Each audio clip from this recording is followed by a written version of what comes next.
క్రిందటిసారి Biden అధికారంలో ఉన్నటువంటి సందర్భంలో భారతదేశం అప్పుడు జరిగినటువంటి పఠాన్కోట్ అటాక్ తర్వాత పాకిస్తాన్ వ్యవహారాన్ని గురించి అమెరికాతో డీటెయిల్గా ఎక్స్ప్లెయిన్ చేయడం, అమెరికాని తీవ్రవాదుని కంట్రోల్ చేయాలంటే ఒకటి మేము నోట్ల రద్దుతో కొట్టాము, నెక్స్ట్ ట్రిప్ అక్కడ కావాల్సింది వాళ్ళని ఆర్థికంగా దెబ్బ కొడితేనే కుదురుతుంది, తీవ్రవాదాన్ని ఆర్థిక మూలాలు దెబ్బ కొట్టాలంటూ అమెరికా నోటీసుకి తీసుకెళ్తే అమెరికా FATF ద్వారా గ్రే లిస్ట్లో పాకిస్తాన్ పెట్టించింది. అప్పటి నుంచి వాళ్ళకి అప్పులు పుట్టక నానా చంకలు నాకారు.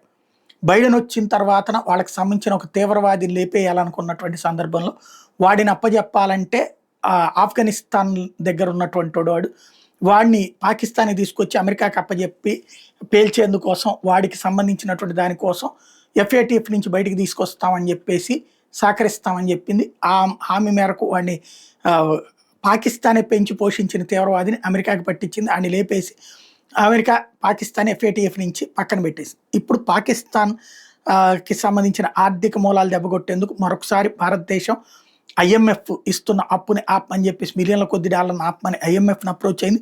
మరోవైపు పాకిస్తాన్ ప్రపంచ బ్యాంక్ నుంచి $108 మిలియన్ శాంక్షన్ కావడంతో యుద్ధానికి కావాల్సిన డబ్బులు వచ్చినాయని సంతోషపడుతోంది.